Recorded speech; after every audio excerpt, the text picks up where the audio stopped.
Monday is the first day of the week. That's how weeks work. Actually, they're not, because Sunday's the first day of the week. It doesn't matter. There's 2 games on. It's the final week of the NBA season. We're going to talk streaming in for fantasy basketball. Michael Bolton, save me from my calendrical nightmares. Thanks, Josh. It's Michael Bolton here, and it's time for another episode of the Locked On Fantasy Basketball Podcast. Let's get to it. Let's get to it, indeed. You are Locked On Fantasy, your daily NBA fantasy podcast. Part of the Locked On Podcast Network, your team every day. Hello and welcome to the Locked On Fantasy Basketball Podcast, brought to you by Basketball Monster. My name is Josh Lloyd and Chicken Jockey.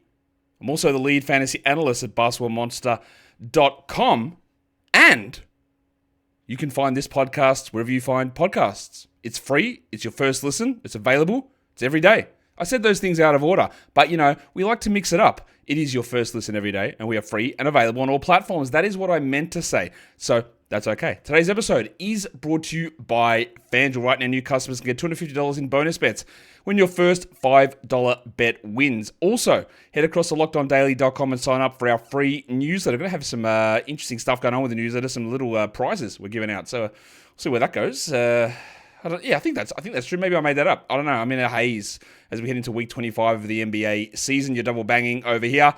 You'll notice my intros have been a little choppy lately because I just realized, one of our things that we're discussing over here at the network is like, you don't need to talk about your social handles, you don't need to promote them. It is so ingrained in me, 5,000 shows in, that getting that rote part of me giving the intro out of what I say is just hard to do. I need to really work on developing a new structure in opening the show because I just automatically, my head goes, you can find me on. And we're just like, nah, don't do that anymore. So there you go. You can find me in those spots.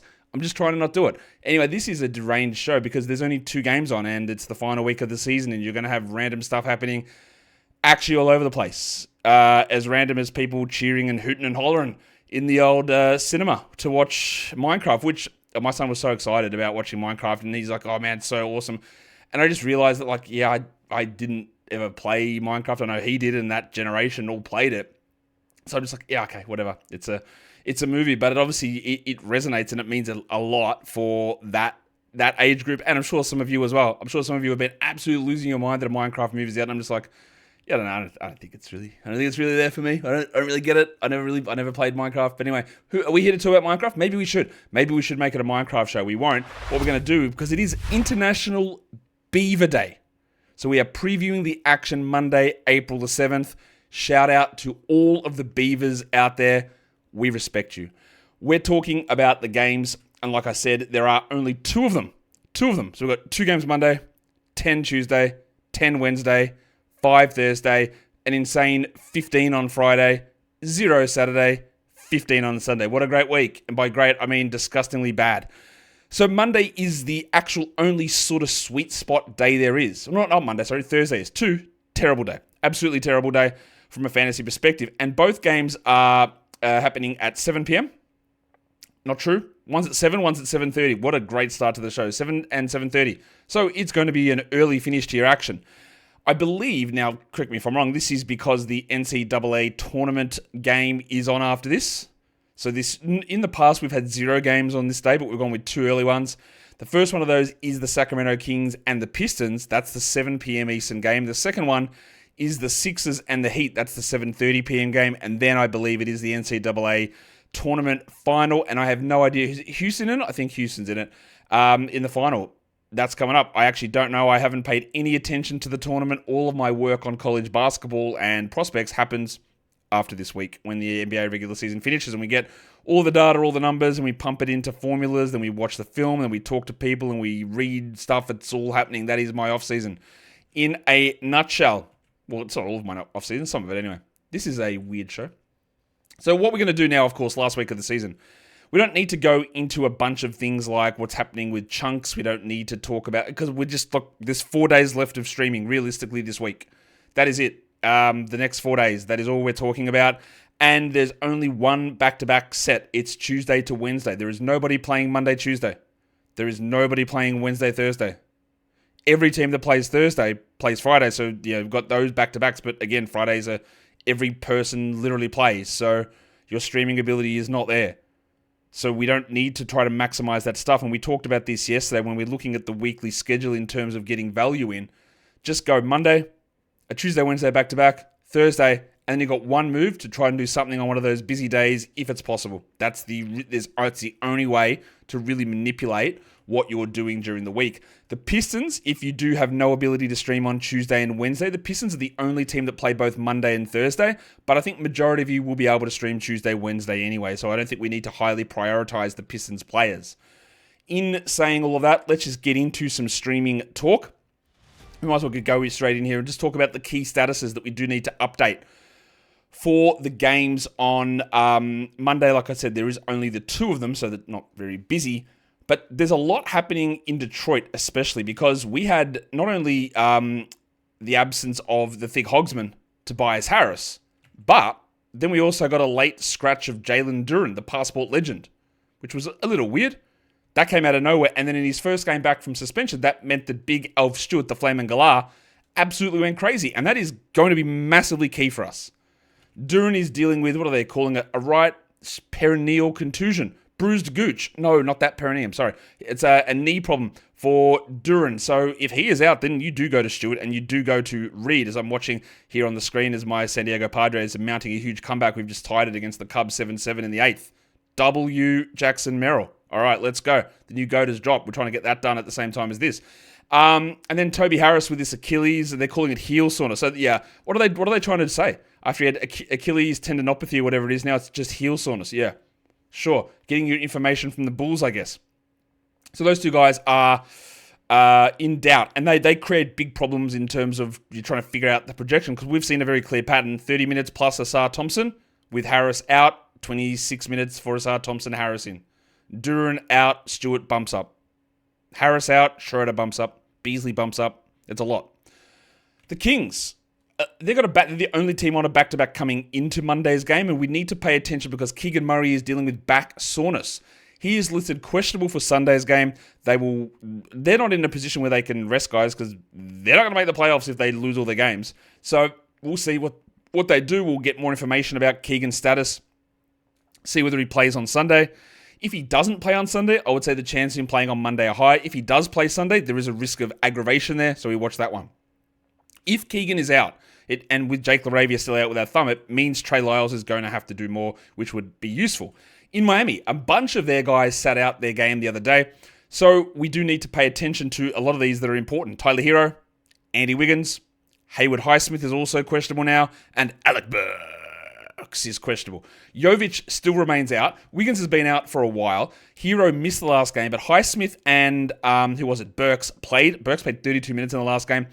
If those guys are out along with Wiggins and Highsmith, it opens up tons for Pala Larson. It opens up opportunities for Kyle Anderson and Terry Rozier. Duncan Robinson is back and he played 28 minutes, and we know what Spoelstra's going to do. He's just going to jerk us around with the rotations, and with 1, 2, 3, 4 questionable listed players, there's just a million different directions they can go, which makes it frustrating. In Philadelphia, Justin Edwards is probably the biggest one here, which is a crazy thing to say at this time of the year. I don't know why after months Kyle Lowry came back. He played 1 game and then has been out the next 2 games, and I just don't think he plays again this season. Why did he come back and play 1 game? Only to be listed with this hip issue again to miss 2. Did Kyle Lowry just like, bro, just let me come back, let me play my final game before I retire? But he didn't even do it at home. He played it in Madison Square Garden against the Knicks. Maybe he wanted to be there. He's not a New York person though, so what the hell happened there? I don't get it. Anyway, back to Justin Edwards. Edwards left the last game after 11 minutes due to a rib contusion. Unless he's having the Marilyn Manson and getting that rib removed, I'm going to guess he doesn't play against Monday against the Heat. And while it's been a really strong run from him, this team is going to lose, and they are going to do everything possible they can to lose. Also, shout out for them to not ruling Kelly Oubre out for the season, even though he is 100% not playing again this season. So I'm just going to go ahead on Basketball Monster and rule Kelly Oubre out for the season.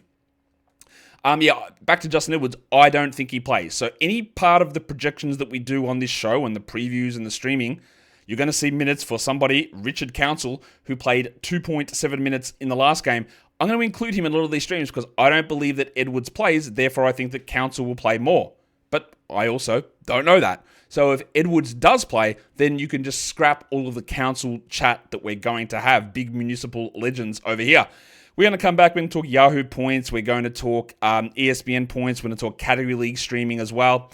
Today's episode is brought to you by Monarch Money. Do you ever check in on your bank account and you go, where did all the money go? You might be eating out. You might be online shopping. You might be getting some entertainment or subscriptions or random charges of things that you just forgot about. Well, that's where it's important to have Monarch Money, because it's like your personal CFO, giving you full visibility and control over your finances. Monarch Money isn't just a budgeting app. It's a complete financial command center. In fact, it's so much of a command center that when I do open it up, I just put on a headset just so I feel really like I am in that command center. It gets all of your stuff to track in one place, but it doesn't just manage your money. It helps to build your wealth. Instead of juggling multiple apps, you can use Monarch to check your finances, track your spending, and even plan your long-term goals. And managing your money with your partner is smoother than ever. Sorry, I said partner. I should have said something different. Said partner. You can track shared and personal accounts, set goals, and stay on the same page without the stress. Take control of your finances with Monarch Money. Use the code LOCKEDONNBA at monarchmoney.com for 50% off your first year. That is monarchmoney.com. The code is LOCKEDONNBA for half off for your first year. Now, we can get into streaming chat. So let's get in and talk Yahoo points. Remembering, only 4 teams are playing. One of those teams is the Philadelphia 76ers, and they suck. They've got the Kings, the Heat, and the Pistons, which a little bit of consistency in terms of those teams, except Miami, who is one of the more inconsistent teams that is allegedly good that's going around. Let's talk Yahoo points streaming. What I did in the past in all these streaming shows, I've been looking at 30% with a couple of players below 30%, a couple below 20, one below 10, one below 5. But given there is only 2 games on, what I did is I expanded that number out to 50 just for Monday, just in case, because I will get the questions. Oh, so you don't think this guy should be streamed in? No, that is just, I have to always set some sort of arbitrary and artificial stream limit, and I cannot cover every person's league.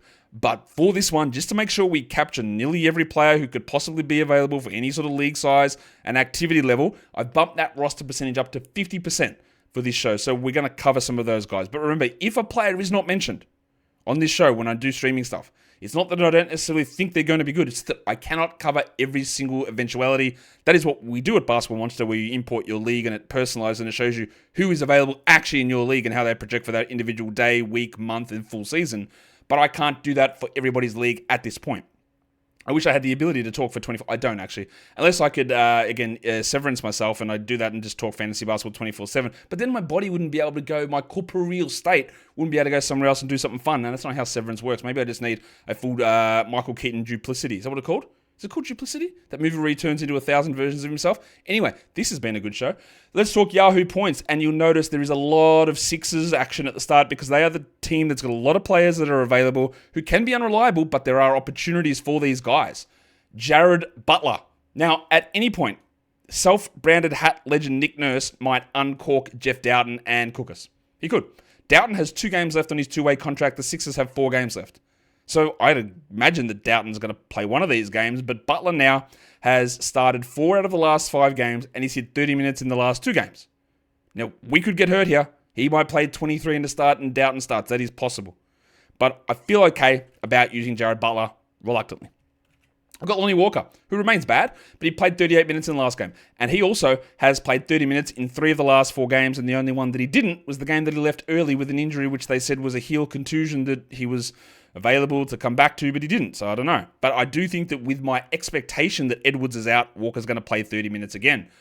Hello! Gershon Yabusele, who'd been pretty mid. And then he came back from 2 games off and played 35 and 37 minutes and posted very, very good games. Will he do it again? I got no idea. But I do feel a little bit more confident in him at the moment than I did about a week ago. So Gershon's there. And then the big fella, Adem Bona.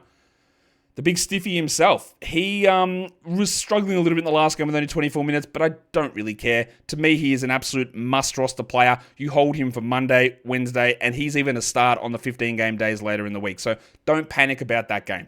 2 non-Sixers players I want to talk about here. One of them is Leaky Beasley, who just continues to do his thing. He is It's amazing to me that earlier in the season, Leaky Beasley was unbelievably under-rostered. No one bought in.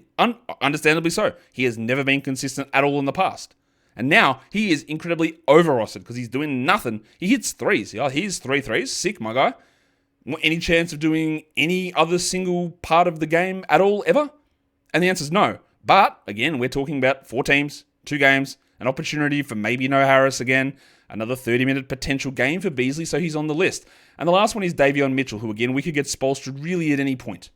Actually get cooked by Spoelstra at any stage coming up. But we roll with it. We hope that we get 35 minutes out of him. He's been playing. I honestly did not think Davion had anything like this in him at all.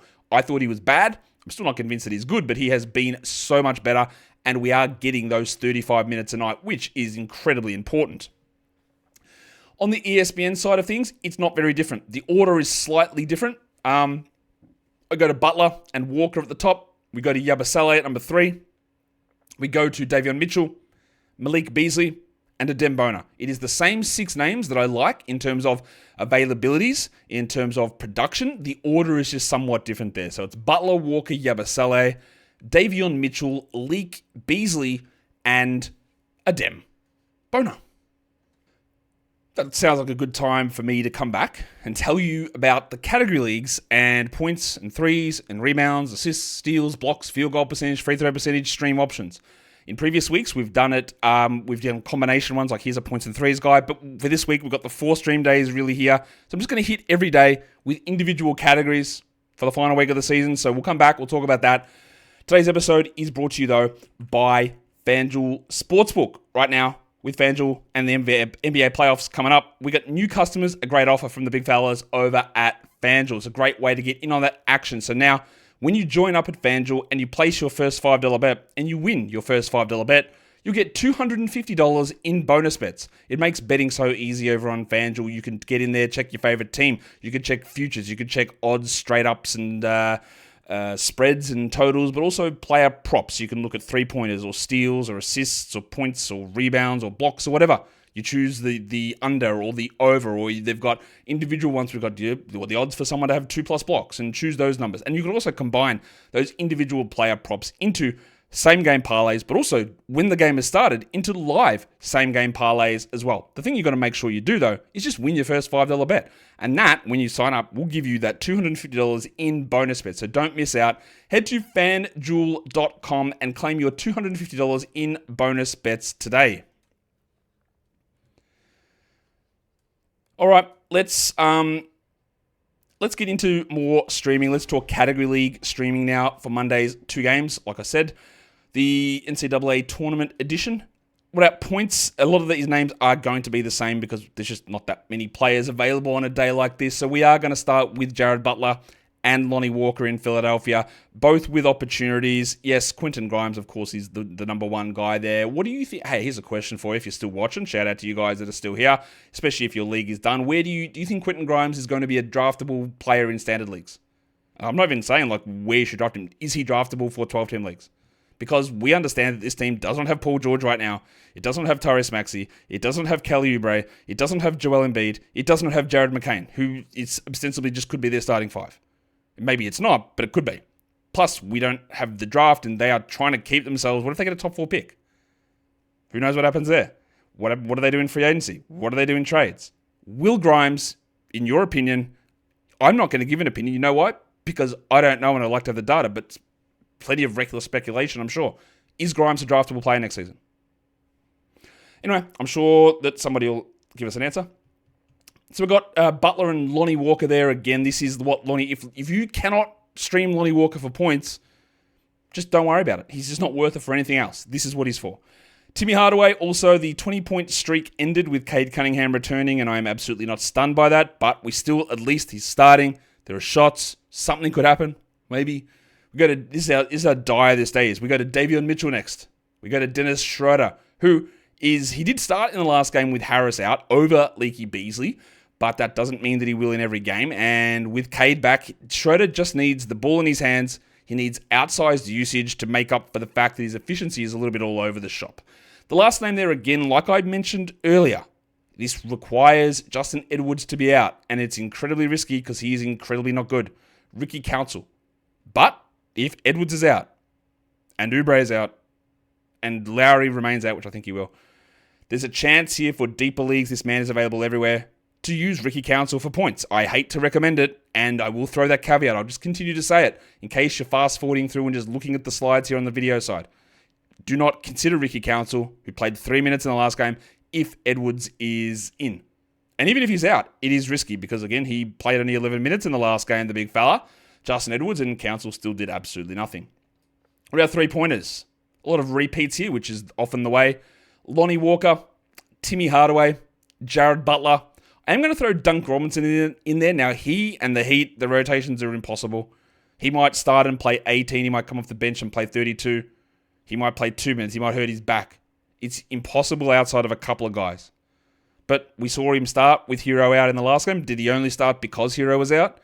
Do you not want two bad white boy defenders in the backcourt? That's possible as well. Maybe he moves back to the bench. I don't know. But I do know that with at least for threes, we feel okay about using Duncan Robinson.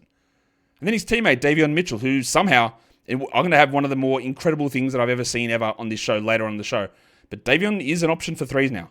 He's hitting them. And the last one there is, of course, the big fella himself. By the big fella, I mean the small fella, Dennis Schroeder, whose value would bump if Toby Harris is out. But otherwise, there's still some value of a 2 or 3-3 game, even in 20, 21 minutes as a bench player. For for assists. It's not a bad day for a streaming assists because you've got Jared Butler, you've got Davion Mitchell, you've got Dennis Schroeder, all point guards who legitimately could play 30 minutes a night. Schroeder less so, but the others easily could. And that is just not a thing, like I've said this a million times. It's not a thing that happens during the year. We've just got random 30-minute a night point guards sitting on your wire. And it's not going to be in everyone's league, obviously, but they're there in some of them. I've got Lonnie Walker there. He flashed. He had one 5 or 6 assist game not longer, maybe even 7. And the Sixers team just has no creation. So maybe. And then that's how desperate we are. We look at Sixers two-way point guard who's not Jeff Doughton, but the big fella, Jalen Hood-Schifino, who maybe can have a decent game. I would hate to trust it, but it's there. And then Duncan Robinson also, especially if Hero is out. Robinson's had a couple of sorry, big fella, wasn't really familiar with your passing game. And he's had a couple of 5 or 6 assist games. I'm never going to want to rely upon that. But Robinson's passing game over the last, I'd say 2 to 3 seasons has improved quite a bit. If we go to steals, this is easy. Davion Mitchell. Second option is Davion Mitchell. Third option is Davion Mitchell. And probably fourth is Davion Mitchell. After that, we go to Jared Butler. We go to Lonnie Walker. And then we are talking about Pelle Larsson. Pelle Larsson. Sorry, not Pelle. Pelle Larsson. Who has had some really good games, and I think he's combined for 6 points in the last 70 minutes. But if he's starting, and he may not, if Wiggins plays, his role is dissipating. But like I said, there's 4 guys in Miami. Hero, Wiggins, Burks, and somebody else that I forgot, who are questionable. So that gives opportunity for Larsson, who has been playing well outside the last 2 games, to have some steals. Rick Council's there. I've already said the thing. I'll say it again. Hey, don't use him if Edwards is in. And the last one, again, is desperation stuff. But there's one thing that this man does well, or does even at a passable level, maybe is a better way of phrasing it, at NBA level at this point, and that's Devin Carter and steals. He's not going to play huge minutes. He might play 12, but that might just get you 2. Might get you 2 steals. It's the only thing you can do at this point, but that's where we're at. And yes, if Keon Ellis is available, he's the one you look to, but likely he's not. What about free throw percentage? Hey, you'd be shocked to know I'm going to mention Jared Butler's name. Tim Hardaway's there. Rick Council's there. Do you want me to give the warning again? Hey, don't do it if Edwards is in. Dennis Schroeder, Duncan Robinson, another name that we've mentioned a lot with these guardy, wingy stats. And the last one is one again where you are getting desperate. You are using maybe 13 minutes of Simone Fontecchio, who I have barely mentioned at all this season on this show, which is annoying because he's had some okay moments. Someone may say he was overhyped last season, but he has had some moments. He's just not playing enough, and that's okay. But now we are in the spot where we can talk about Fontecchio as a desperation deep league free throw percentage stream. What about big fellas? This is actually bleak. There are not many good options here. Mainly because I'm still using a 65% cutoff marker for advanced roster percentage to talk about these guys. Because if you're sitting at 80, they're just not available in leagues. So we'll go to Isaiah Stewart. Now, this is me projecting him as an 18-minute-a-night backup center. Part of the reason I'm going to put him at the top here, not only do the projections put him there in backup minutes, But if Duren is out, well, he smashes this. So he is the one you want because even in backup minutes, it's useful. But if he starts, he'll kill it. Lonnie, this is how bad it is. Lonnie Walker. Trey Lyles. Maybe. Especially if Murray is out. I like Lyles. And the next one we go to is the big fella, Colin Castleton. A legit big fella. Old square jaw himself. Castleton is playing backup minutes in Philadelphia behind the boner. And he's there getting some rebounds. We go to Ricky Council. Should I give the warning? Warning legend Ricky Council. Achtung, baby. If Edwards is in, don't use him. And then we're getting desperate. Like I'm talking Lonnie Walker and Jared Butler. Just anyone who's going to play minutes might be useful for some rebounds. If we go to blocks, hey, look at that at the top. It's Isaiah Stewart. And then it gets rough because I've got Lonnie Walker next to my projections. Is Lonnie Walker a good shot blocker? Of course he's not. What are we talking about?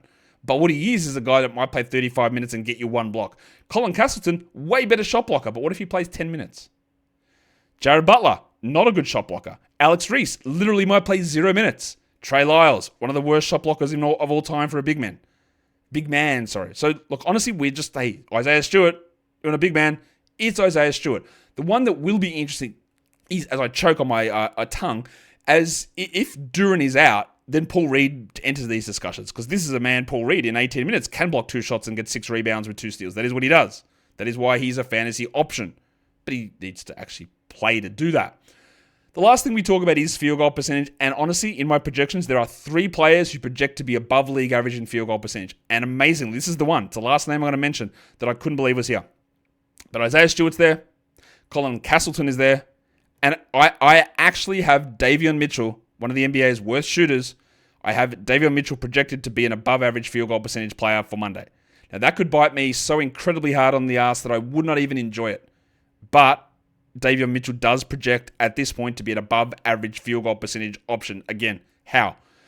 I'm going to go and celebrate International Beaver Day. You're going to go and celebrate International Beaver Day, but in the only way that you know how, and that's hitting a thumb up on this video and leaving your comments and give me your Grimes takes. Give me, not her, give me Quentin Grimes takes. Drop them in the comments down below. Hit the subscribe, hit the thumb. It might be a little loose this week as we head towards the end of the NBA regular season. Remember, lots of shows coming starting next week. I will have a couple of days off, but review shows, team reviews, bus reviews, sleeper reviews. Well, fantasy bus shows, reviews, NBA awards, playoff predictions, all that stuff is coming up. Guys, we are done here. Thank you so much for listening, everyone. See ya.